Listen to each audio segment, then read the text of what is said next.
तो आज हम लोग हिंदी का 10वां लेसन पढ़ने वाले हैं लोग अक्षर ज्ञान, जो कि अनामिका, जो कि एक फीमेल पोएटेस हैं, कवित्री हैं, उन्हीं का ये कविता है अक्षर ज्ञान, याद रखिएगा।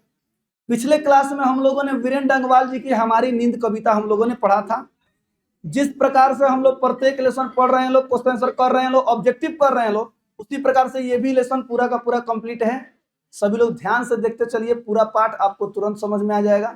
ठीक है, चलिए मैं आपको बता दूं कि जिस तरह वीरेंद्र डंगवाल जी समसामयिक कवि थे, यानी समकालीन कवि थे, उसी तरह से याद रखिएगा सर, ये जो हमारी कवित्री अनामिका जी है ना, ये भी समकालीन कवि हैं, कवयित्री हैं। समकालीन क्या है? कवयित्री हैं, याद रहेगा। समकालीन का मतलब मैंने बताया भी था, यानी आधुनिक युग के कवि। ठीक है, चलिए आइए पढ़ना शुरू करते हैं। एक एक चीज आप ध्यान से देखिए, जब ऑब्जेक्टिव पूछेंगे ना तो आप देखिए किस तरह से सबका आंसर बताएंगे। ठीक है, चलिए तो चैप्टर का नाम क्या है बाबू? अक्षर ज्ञान। कवयित्री कौन है? अनामिका। ठीक है, केवल आपकी किताब में अनामिका बस इतना ही लिखा गया है। यहाँ देखिए, जन्म होता है 17 अगस्त 1961 ईस्वी में, मुजफ्फरपुर अपने बिहार में। ठीक है, यानी बिहार के किस जिले में? मुजफ्फरपुर में। डेट कौन सा था? 17 अगस्त 1961। पिता का नाम है श्याम नंदन किशोर। क्या नाम है बाबू? श्याम नंदन किशोर। इनकी थोड़ा प्रमुख रचनाएं देखिएगा ध्यान से। प्रमुख रचनाएं यानी इन्होंने कौन कौन सी चीजें लिखी हैं उसके बारे में है। काव्य संकलन, गलत पते की चिट्ठी, बीजाक्षर, अनुष्टुप आदि। ये बीजाक्षर अनुष्टुप आपके एग्जाम में पूछा जा चुका है कि बीजाक्षर के रचयिता कौन है? अनामिका जी हैं। अनुष्टुप के रचयिता कौन है? अनामिका जी है। इनके आलोचनात्मक कुछ किताबें हैं, पोस्ट एलियट पोएट्री, स्त्रीत्व का मानचित्र आदि, ये इनके आलोचनात्मक पुस्तकें हैं। संपादन इन्होंने क्या किया? जो कि काव्य संकलन है, कहती हैं औरतें। क्या कहती हैं औरतें, यानी ये सभी चीजें इन्होंने लिखा है। किन्होंने लिखा है? अनामिका जी ने। आगे देखिएगा, पुरस्कार एवं सम्मान इनको कौन कौन सा पुरस्कार मिला है याद रखिएगा। राष्ट्र भाषा परिषद पुरस्कार, भारत भूषण अग्रवाल पुरस्कार, गिरिजा कुमार माथुर पुरस्कार, ऋतुराज साहित्यकार सम्मान आदि इनको प्राप्त हो चुका है। इतने सारे सम्मान इनको प्राप्त हुए हैं, अवार्ड मिले हैं। ठीक है, चलिए कविता परिचय। कविता परिचय मतलब जो हम कविता पढ़ने जा रहे हैं उसके बारे में कुछ यहाँ पे लिखा गया है, ध्यान से देखिएगा सर। प्रस्तुत कविता समसामयिक कवियों की चुनी गई कविताओं की चर्चित श्रृंखला कवि ने कहा से संकलित है। एक्चुअली ये जो कवि ने कहा, ये अनामिका जी के द्वारा लिखा गया नहीं है। कवि ने कहा एक प्रकार का कविता का संकलन है, जिसमें बहुत फेमस कविताएं लिखी गई हैं, अलग अलग कवियों के कविताएं लिखी गई हैं। तो उसी इस श्रृंखला में, इसी किताब में कह सकते हैं, ये भी है कौन सा? अक्षर ज्ञान चैप्टर है, जो कि हम यहाँ पे पढ़ने जा रहे हैं। ठीक है, आगे देखिएगा। इसमें बच्चों के अक्षर ज्ञान की प्रारंभिक शिक्षण प्रक्रिया के कौतुकपूर्ण वर्णन चित्रण द्वारा कवित्री गंभीर आशय व्यक्त करती हैं। अर्थात वो इस चैप्टर में बताएंगी कि जिस तरह एक छोटे बच्चे जब पढ़ना लिखना सीखता है, जब क ख ग सीखता है, शुरुआत में उसको कितनी कठिनाई होती है, लेकिन फिर भी वो अंततः क्या करता है सर? सीख जाता है। उसी तरह का हमारा जीवन भी है। जीवन भी कठिनाइयों, दुख और दर्द से घिरा हुआ है। अगर हम इनसे लड़ना सीख जाते हैं तो हम जीवन जीना भी क्या होते हैं सर? सीख जाते हैं। यानी कहने का तात्पर्य इस पाठ के माध्यम से हम देखेंगे कि एक जीवन कैसे जिया जाता है। ठीक है, चलिए आइए कविता यहाँ पे शुरू होता है। हाँ, कवित्री के बारे में जो पोएट्री ऑब्जेक्टिव है, ज्यादा नहीं था, तो मैंने लास्ट में ही सब मिलाकर किताब वाला भी और कवित्री के बारे में ऑब्जेक्टिव एक ही में हो गया है। ठीक है, ध्यान दीजिएगा। आइए, तो पहला छंद कुछ ऐसा है अक्षर ज्ञान का कविता, ध्यान से देखिएगा। चौखटे में नहीं अटता बेटे का कबूतर ही है ना फुदक जाता है जरा सा। ध्यान से सुनिएगा सर, कबूतर फुदक जाता है जरा सा, मीनिंग समझिए। कविता में कवित्री अनामिका बताते हैं कि जब बच्चे को पहली बार क वर्ण सिखाना होता है तो उसकी बाल्य अवस्था के कारण वह इसे सही ढंग से उच्चारित नहीं कर पाता है। बच्चा क को चौखटे में फिट नहीं कर पाता है और वह फुदक जाता है। यह दृश्य बालक की पहली सीखने की कठिनाइयों और प्रयास का प्रतीक है। आप याद कीजिएगा सर, आप भी, आपको तो याद नहीं होगा, लेकिन जितने भी अगल बगल में छोटे बच्चे जब पढ़ाई करते होंगे, सीखते होंगे, तो आपने देखा होगा कि पहले का बाबू उसको खूब बढ़िया पहले गोल गोल अंडा बनाओ के सिखाओ जाला, बनाओ सन। वो अपने मन से जो मन करता है करते रहता है। उसके बाद से क्या सिखाओ जाला? बाबू पुलिस के डांटा, मुर्गी के अंडा, अब बिलाई के पूंछ। कहा बाबू को, ध्यान सुनिएगा, ध्यान से सुनिए, ध्यान से सुनिए। और वो इसलिए अब यहां पर बोलिए कबूतर सब फुदक जाता है। एंगा तू सिखावेला तो धाए दे लिख देला क्योंकि आपको आता है, लेकिन वहीं पे बच्चे को बोला जाता है खूब बढ़िया बढ़िया लमढेन लमढेन चोखा चोखा चटनी खानी खूब बढ़िया बनाता है। बनाता है कि नहीं बनाता है सर? सुनिए, बनाता है। और उसी को हाथ पकड़ के सिखाया जाता है ना, तब वो तनी तनी गलती करता है, यानी अंततः किसी ना किसी तरह से वो क्या करता है सर? सीखता है। आगे देखिए, पंक्ति से उतर जाता है उसका ख, खरगोश की खालिश बेचैनी में, गमले सा टूटता हुआ उसका ग, घड़े सा लुढ़कता हुआ उसका घ। ध्यान से सुनिएगा सर, यानी मिला जुला कर कहने का मतलब है कि जब वो अपनी पढ़ाई शुरू कर रहा है तो हर स्टेज पर, हर मतलब सीढ़ी पर उसको कठिनाइयों का सामना करना पड़ रहा है। ध्यान से सुनिएगा सर। कविता में कवित्री अनामिका बताती हैं कि बच्चा ख ग और घ कहां तक पहुंचा है? ख ग और घ। कबूतर सा फुदक जाता था क के साथ, चौकठे में नहीं अटता था क। याद रखिए इसलिए क्योंकि ये सभी ऑब्जेक्टिव में पूछता है कि चौकठे में उसका क्या नहीं अटक, माने क्या अटक जाता है? क। ध्यान सुनिएगा, ख ग और घ वर्ण सीखते समय सही क्रम में उच्चारण नहीं कर पाता है, कभी क भूल जाता है तो कभी ख भूल जाता है। यह दर्शाता है कि बालक का प्रारंभिक जीवन सही और गलत के बीच झूलता रहता है और सीखने की प्रक्रिया में बेचैनी और प्रयास शामिल होता है। A B C D F G H Z, क ख अंग, खूब ना सही बता रहे हैं। 1 2 3 4 5 9 10 8 7, खूब बढ़िया सिखाइएगा ना। हेलो, हमारी भतीजिया है, मजाक नहीं, उसको हम पूछते हैं बता बने क गो बा, कति एगो, एगो खूब बढ़िया बोलेगी क गो बा, 3 गो, हमने 2। अब एक खाली जहां से एक के बाद 2 सिखा दिया ना, क्योंकि उसको याद है कि 1 के बाद 2 आएगा, 3 आएगा, 4 आएगा, 5 आएगा। हई क गो बा 3, हई 4, हई 5 कह देगी। ओकरा बाद से डायरेक्ट पूछम हई क गो बा, 3 गो ना, माने डायरेक्ट गलती बोलती है, कभी कभी सही बोलती है, कभी गलती बोलती है। क्यों? क्योंकि किसी भी बाल्य अवस्था का प्रारंभिक जो होता है ना सर, कि जब तक उसको, जैसे मान लीजिए यहाँ पे टीचर की भी और माता पिता की भी महत्वपूर्ण भूमिका होती है। अगर किसी बच्चे को आप कोई गलत चीज सिखाइएगा ना, वही चीज सीख जाएगा। याद रखिएगा, आप उसको खूब तनी उल्टा एबीसीडी रटवा दीजिए, उस जिंदगी भर उसको वही याद रहेगा। बात सही है। हम लोग सीधा रट लेते हैं तो हम लोग को सीधा याद रहता है। कोई भी चीज बाल्य अवस्था में बहुत जल्दी बच्चे कैच करते हैं, याद रखिएगा। यहां देखिए, अब आगे देखिए, अगला लाइन थोड़ा बेहतर है, मजा आएगा।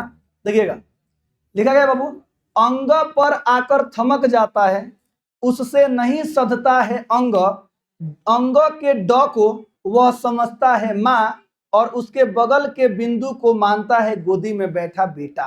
कितना बेहतर सर कविता के माध्यम से समझा रही हैं। जैसे मान लीजिए जो छोटा छोटा बच्चे होते हैं वो हमेशा माँ के गोद में रहते हैं। कहाँ रहते हैं सर? माँ के गोद में रहते हैं। तो कितना बेहतर कॉन्सेप्ट है कि अंग को माँ समझ लेता है और उसको लगता है कि जो बिंदु है ना, उसके गोद में बैठा हुआ, यानी मैं उसका बेटा हूं।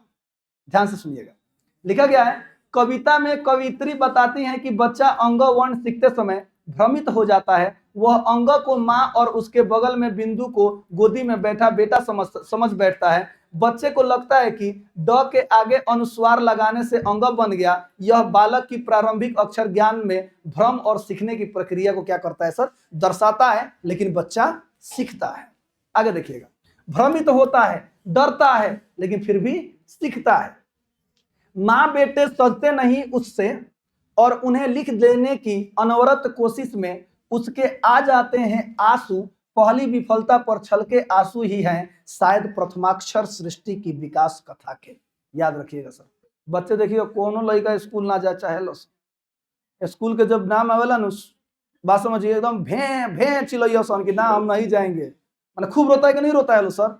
हाँ, कुछ लड़का टैलेंटेड हो सके बेगो टांगे चल दिए सब पढ़े, तो भाई सब लोग खान थोड़े वाला। हम लोग को तो ये माँ बताती है का कि एक आदमी पीछे से पैना ले लो रहो तो अपन से आगे रोई सो ना, तब पीछे से चहटो लो, चल पढ़े। जमाना वो भी था कि कौन दिन स्कूल ना गया हो जाओ तो मास्टर साहब भेज दे कि जाकर तुम बुला के लेके आओ तरह कहाँ बा। जमाना ये भी था कि पहरी हमने गोली वोली खेली, सोने गोली ना तो लट्टू ना तो बढ़िया बढ़िया खेला, तो मास्टर साहब होने से आवाज तुम देखी साइकिल से चलो बढ़े तो सब लड़का ना पाता। तो गलती से कोई धारा सब मास्टर साहब उतर के वही घर के सामने हाई सूट बड़ी मार मार सो मास्टर साहब ये बड़ा लोग मास्टर का लाई घेर के मार। मैंने जमाना जो भी है मैंने अच्छा है सर, लेकिन नहीं सर मास्टर साहब का बहुत इज्जत है जो भी है अच्छी बात है। इधर देखिए सुनिएगा, कविता में कवित्री बताते हैं कि बच्चा अंग वर्ण का सही उच्चारण नहीं कर पाता, बार बार प्रयास करने के बावजूद असफल होने पर उसकी आंखों से आंसू बहते हैं। कवित्री इसके जीवन के विकास कथा का पहला सोपान, सोपान मतलब सीढ़ी होता है, सोपान मतलब सीढ़ी होता है। कवित्री जानती है कि मेरा बच्चा भले ही रो रहा है, सीख नहीं पा रहा है, लेकिन जैसे जैसे धीरे धीरे सीख जाएगा तो उसके विकास का, उसके जीवन क्रम का ये सबसे पहला सीढ़ी है। यहां देखिएगा सर, जिसमें प्रयास, असफलता और सीखने की प्रक्रिया सफलता की नींव क्या करती है सर, तैयार करती है। हम गिरते हैं उठते हैं, गिरते उठते हैं तभी सफल होते हैं, इससे पता चलता है। यहां देखिएगा सर पाठ का सारांश, ठीक है। अक्षर ज्ञान शीर्षक कविता हमारी पाठ्य पुस्तक गोधुली से ली गई है। गोधुली भाग 2 भी यहाँ पर आप लिख सकते हैं, ली गई है। इसे आधुनिक कवित्री यानी समसामयिक लिख सकते हैं या समकालीन लिख सकते हैं, कवित्री अनामिका ने लिखा है।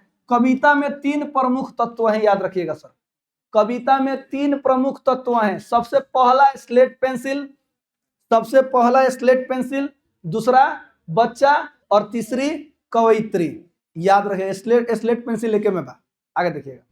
कवित्री बच्चों को लिखना सिखाती हैं और इस प्रक्रिया में होने वाले अनुभवों को पाठकों के सामने प्रस्तुत करती है, यानी हमारे सामने प्रस्तुत करती है। ध्यान सुनिएगा, कवित्री बताती है कि जब बच्चा पहली बार क लिखता है तो वह चौखटे में फिट नहीं होता और फुदक जाता है किसके तरह, कबूतर की तरह। ख ग और घ वर्ण भी क्रम से नहीं बैठते हैं और अलग अलग रूपों में प्रकट होते हैं, यानी कब हेंगा बोलते हेंगा लिखिए, लाइन होता है ना जी, शुरुआत में कब लाइन में सोच सोच ना लिखे लसन, लोग डाबा बना के दिला कि डब्बों में लिखे के बाद तो वो डब्बों में गलती कर दो।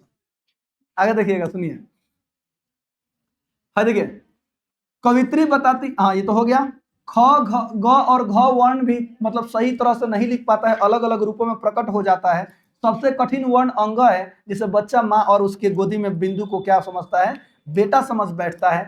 आगे देखिएगा, कवि दिखाती है, कवित्री दिखाती है कि कवित्री कौन, कवित्री दिखाती है कि बच्चा बार बार प्रयास करता है, असफलता का अनुभव करता है और आंसू बहाता है। कवित्री इसे सफलता की पहली सीढ़ी मानती है। बाबू ये तुम्हारी असफलता नहीं है, ये तुम्हारी सफलता की पहली सीढ़ी है कि तुम असफल हुए हो। आगे लिखा गया है, और आशा व्यक्त करती है कि बार बार प्रयास से अंततः सफलता प्राप्त हो ही जाती है। अगर बचपन में एक बार हमें क लिखना सिखाया गया, अगर हम नहीं सीखे होते, जाहिर सी बात है नहीं सीखे होंगे और लोग छोड़ दिए होते कि बात एक लूर नहीं खाओ छोड़ दो, तो आज हम लोग यहाँ पे होते हैं, नहीं होते। तो कोई भी काम में यदि हम असफल हो रहे हैं, हमें सफलता नहीं मिल रही है, तो हताश और निराश नहीं होना है सर, क्योंकि हमारी सफलता का सबसे पहला सीढ़ी ही क्या है, वही है कि हम असफल हुए हैं। अब अगली बार और मन लगाकर उसमें काम करेंगे तो हो सकता है कि अगली बार सफल हो जाए और बेहतर रूप से हम प्रस्तुत होंगे। आगे लिखा गया है उनका यह दृष्टांत सृष्टि के विकास की प्रारंभिक कहानी से भी तुलनीय है, जिसमें प्रयास और संघर्ष से जीवन और समाज का विकास क्या हुआ है सर, संभव हुआ है। आगे बढ़ते हैं, वाकई में प्रयास और असफलता के कारण ही ना हम लोग यहाँ पे पहुंचे हैं। अगर प्रयास ही नहीं करेंगे तो कोई सफल या असफल कैसे होगा, हम कार्य करेंगे ही नहीं तो क्या कोई सफल और असफल होगा, नहीं होगा। आगे देखिएगा, निष्कर्ष क्या निकलता है इस कविता का, यानी शिक्षा कह सकते हैं। कविता यह संदेश देती है कि जीवन में सीखना, प्रयास, असफलता और धैर्य से संभव होता है और प्रारंभिक असफलताएं सफलता की पहली सीढ़ी होती है। याद रखिएगा, शुरुआत में असफल होना ही सफलता की सबसे पहली सीढ़ी होती है। आगे बढ़ते हैं, चलिए प्रश्नोत्तर। अब क्वेश्चन सर है, ध्यान से देखिएगा सर, ठीक है। पहला क्वेश्चन है, कविता किस तरह एक सांत्वना और आशा जगाती है, विचार करें। सांत्वना का मतलब भरोसा दिलाना, हिम्मत बांधना, और आशा का मतलब तो आप लोगों को पता ही है सर, विचार करें। आइए आंसर देखते हैं सर। लिखा गया है, कविता में बच्चा बार बार अक्षर लिखने का प्रयास करता है और असफल होने पर भी हार नहीं मानता। उसकी पहली विफलता के आंसू भविष्य की सफलता की भूमिका बनते हैं। कवित्री दिखाती हैं कि निरंतर प्रयास से ही सीख और विकास संभव है। इस प्रकार कविता पाठक के मन में संतावना और आशा जगाती है कि चलिए भले हम असफल तो हो रहे हैं, लेकिन हमें आशा है कि आगे हमें क्या मिलेगी सर, सफलता जरूर मिलेगी। आगे देखिएगा। और संतावना का मतलब है कि हमें देखिए, हमें विश्वास है, हमें कॉन्फिडेंस है कि हम ये चीज कर लेंगे, हम ये चीज सीख जाएंगे। आगे देखिएगा। और बच्चा अंत में क्या होता है सर, सीख जाता है। क्वेश्चन नंबर 2, कविता में 3 उपस्थितियां हैं, स्पष्ट करें कि वो कौन कौन सी हैं। आप चाहे तो डायरेक्ट लिख सकते हैं सर कि कविता में 3 प्रमुख उपस्थितियां दिखाई गई हैं, स्लेट पेंसिल, बच्चा और कवित्री। आप ऐसे ही लिख सकते हैं या ऐसे लिख सकते हैं, सबको अलग अलग थोड़ा सा विस्तार से।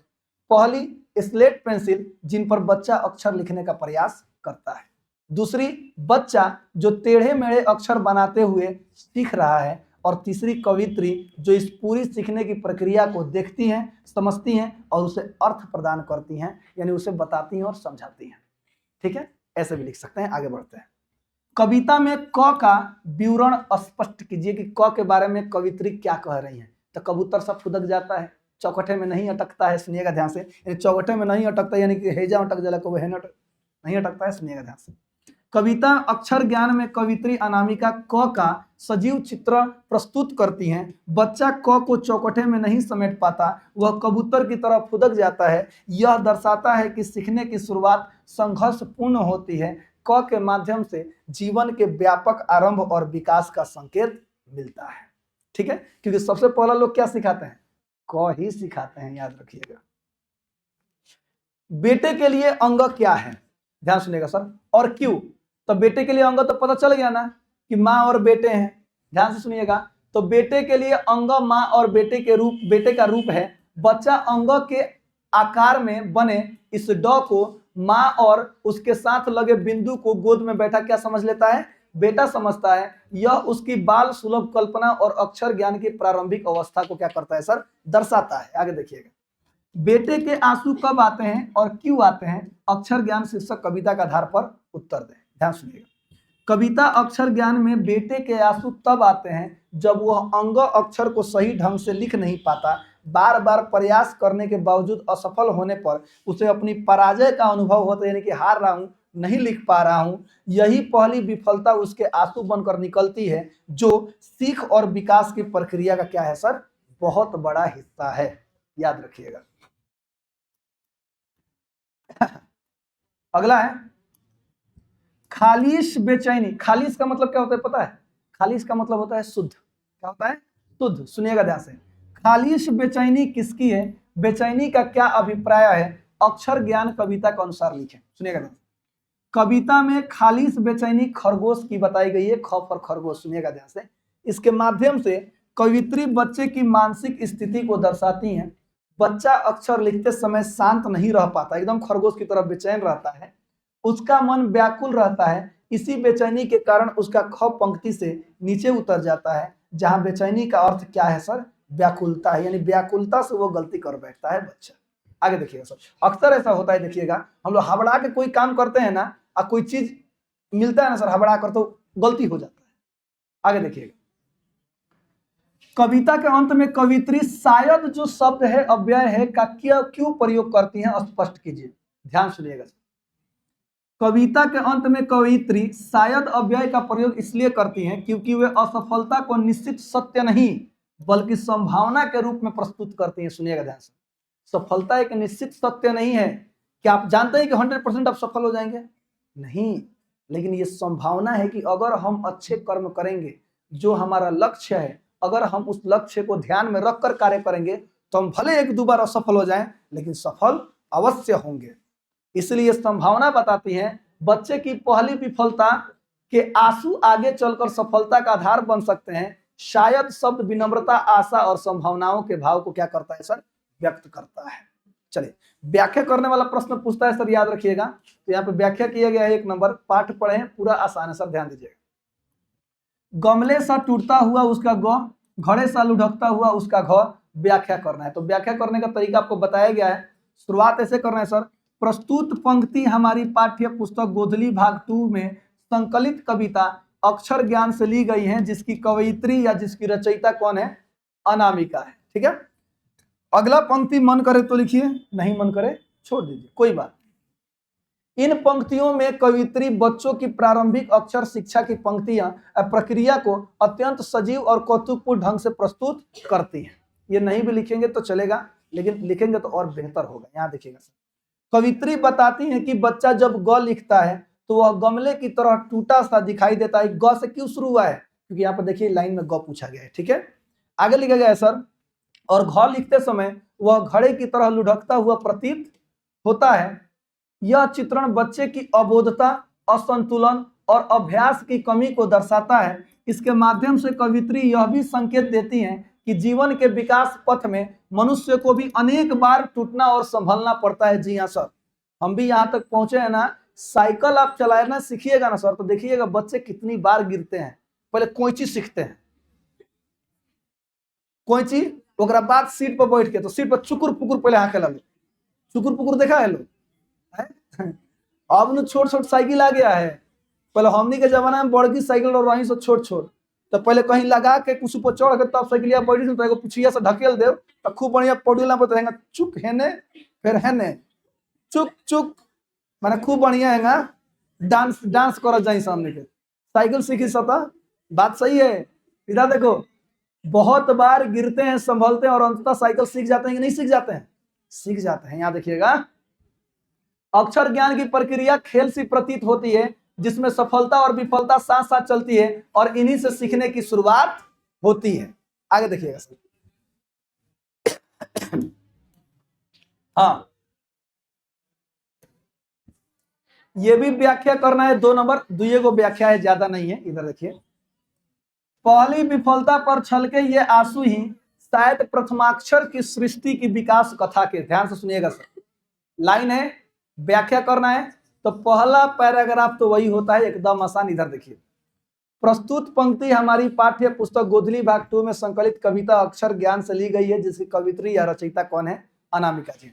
मन करे तो ये लाइन लिखिए, न मन करे छोड़ दीजिए, कोई बात नहीं। यहाँ देखिए, कविता में बच्चा क ख ग घ तक के अक्षर सीख लेता है, लेकिन अंग लिखने समझने में अटक जाता है। क्योंकि देखिए सर, आंसू आ रहे हैं। आगे देखिए, बार बार प्रयास करने पर भी जब वो सफल नहीं हो पाता तो उसकी आंखों में से आंसू निकल आते हैं। कवित्री इन आंसुओं को केवल बालक की हार नहीं मानती, बल्कि उन्हें सृष्टि के विकास की कथा का प्रथम अक्षर मानती हैं।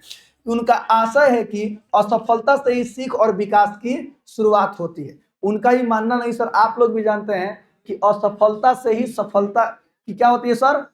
शुरुआत होती है। आगे लिखा गया है, जैसे मानव सभ्यता का विकास निरंतर संघर्ष और प्रयास से हुआ, वैसे ही बच्चे की यह पहली विफलता आगे की सफलता की नींव रखती है। बताइए, आज हवाई जहाज में लोग घूम रहे हैं, मोबाइल चला रहे हैं, किसी व्यक्ति ने सोचा होगा, बहुत बार असफल हुआ होगा उसमें, तब ना हम उस चीज को हम लोग इंजॉय कर रहे हैं। आगे देखिएगा सर, कितना लोग मजाक बना लोग, देख लो हाँ कि कोई दुनिया में बतिया ली है, पर लोग फोन से बतियावे खातिर सर मजाक बनाया होगा कि हवा में उड़ी है। यह हुआ गाँव में कुछ आप अलग कीजिएगा ना, तो क्या देखो हवा में उड़ी है, उड़ा देखो तो नहीं हम उड़, खूब बढ़िया बढ़िया बात बोलते हैं। बताइए सर, जब कोई हवाई जहाज की कल्पना किया होगा कि मैं लोगों को हवाई जहाज में बैठा करके हवा में उड़ाऊंगा, बात समझिएगा, मैं वीडियो कॉल ऐसा यंत्र बनाऊंगा कि लोग वीडियो देख कर ऐसे बात कर सकेंगे, तो कितने लोगों ने मजाक बनाया। बात सही कि नहीं है? अपने समाज की आप तुलना कर सकते हैं कि समाज में भी ऐसा होता है, आप कुछ कीजिएगा ना तो कितने लोग हंसने वाले मिलेंगे, बहुत कम लोग सपोर्टिव मिलेंगे, सपोर्ट करने वाले मिलेंगे। यहाँ देखिएगा, खत्म होता है पाठ यहीं पे। चलिए थोड़ा सा ऑब्जेक्टिव है, ध्यान दीजिएगा, प्रत्येक ऑब्जेक्टिव को खूब बढ़िया से देखते हैं, और जिसका आंसर आपको पता हो आप भी बताइएगा। ठीक है सर, चलिए बताते चलिए। अक्षर ज्ञान कविता के कवि कौन है? आपके एग्जाम में भी कवि ही आएगा, नहीं तो अगर कवित्री पूछ दिया तो यही ना पूछा जाए कि लेडीज है आए, तो लेडीज अनामिका तो टिक कर दे। बोलो, बात समझ में आया? कवि ही पूछता है तो अनामिका। कवित्री अनामिका का जन्म कब हुआ बताइए? कब और कहाँ हुआ ये भी है ना, तो मुजफ्फरपुर बिहार, इतना याद बात, तो 17 अगस्त 1961। इधर देखो, डायरेक्ट जन्म भी पूछ सकता है और कहाँ हुआ ये भी अलग अलग। इसमें 3 ऑब्जेक्टिव क्वेश्चन याद रखिएगा। ठीक है सर, यानी मुजफ्फरपुर बिहार भी पूछ सकता है, 17 अगस्त 1961 भी पूछ सकता है। आगे देखिएगा, उसका ख खरगोश की खालिश बेचैनी में, यह पंक्ति किस कविता की है? अक्षर ज्ञान। ठीक है। कवित्री अनामिका के अनुसार चौखटे में बेटे का क्या नहीं अटता? क नहीं अटता, याद रखिएगा सर। ऐसे भी च त द की उसमें कहीं बात भी नहीं हुई है कविता में। आगे देखते हैं। कवित्री अनामिका के अनुसार सृष्टि की विकास कथा का प्रथमाक्षर क्या है? विफलता के आंसू। गलती मत कीजिए लोग, गलती मत कीजिए लोग। शुरुआत क्या है सर? विफलता के आंसू हैं। ऊपर स्पष्ट रूप से लिखा गया था कि सफलता के क्रम में यदि सफल होंगे तो हमारे अंदर जो विफलता का आंसू आएगा हमसे, वही सफलता की सबसे पहली सीढ़ी है, सोपान है। Option number D. अगला बताइए, कवित्री अनामिका को कौन सा पुरस्कार मिला है? ध्यान दीजिएगा। राष्ट्रभाषा परिषद पुरस्कार भी मिला है, भारत भूषण अग्रवाल पुरस्कार भी मिला है, गिरिजा कुमार माथुर पुरस्कार मिला है। तो प्रूफ सभी ऑप्शन नंबर डी होगा। ध्यान से ऑप्शन पढ़कर टिक कीजिएगा। पंक्ति से उतर जाता है उसका ख, किस कविता की पंक्ति है? अक्षर ज्ञान। ऑप्शन नंबर डी हो जाएगा। अगला बताइए, अक्षर ज्ञान शीर्षक कविता कहां से ली गई है? कवि ने कहा। याद आ रहा है? ये बहुत सारे चर्चित कवियों की कविताएं इसमें लिखी गई है। कवि ने कहा। अक्षर ज्ञान शीर्षक कविता में अंग के ड को बेटा क्या समझता है? माँ। और उसके बगल में बिंदु जो है उसको बेटा समझता है। अगला बताइए, घड़े सा लुढ़कता हुआ उसका घ किस पर आकर थमक जाता है? घ के बाद कौन आता है? अंग पर आकर थमक जाता है। अगला बताइए, बीजाक्षर शीर्षक काव्य संकलन किनकी रचना है? अनामिका जी की है। ऑप्शन नंबर ए हो जाए। अगला बताइए, सृष्टि की विकास कथा का प्रथमाक्षर क्या है? प्रथमाक्षर क्या है बताइए? सफलता की पहली मुस्कान, विफलता का परिणाम स्वरूप उत्पन्न क्रोध, कि विफलता पर छलके आंसू? विफलता पर छलके आंसू। ऑप्शन नंबर सी हो जाए। अगला बताइए, अनामिका डैश डैश हिंदी कविता में अपनी एक अलग पहचान रखने वाली कवित्री हैं। समकालीन कविता में याद रखिएगा। ऑप्शन नंबर ए हो जाएगा। अगला बताइए, अक्षर ज्ञान कविता बच्चों के किस स्तर की शिक्षण प्रक्रिया से संबंधित है? बताइए। प्रारंभिक यानी शुरुआती शिक्षण प्रक्रिया से संबंधित है। ऑप्शन नंबर ए हो जाएगा। अगला है, कवित्री अनामिका बिहार के किस जिला की है? मुजफ्फरपुर। ऑप्शन नंबर बी हो जाएगा। ठीक है, चलिए अगला है, कवित्री अनामिका के पिता का नाम क्या है? श्याम नंदन। श्याम नंदन किशोर। ऑप्शन नंबर सी हो जाएगा। ठीक है, चलिए अगला क्वेश्चन है, अक्षर ज्ञान कविता चुनी गई कविताओं की चर्चित श्रृंखला डैश से ली गई है? कवि ने कहा से ली गई है। ऑप्शन नंबर सी हो जाएगा। कवित्री के अनुसार क्या घड़े सा लुढ़क जाता है? घड़े सा घ लुढ़क जाता है। ऑप्शन नंबर डी हो जाएगा। घ पर घड़ा है। बताइए, अक्षर ज्ञान कविता में किस मनोविज्ञान का आधार लिया गया है?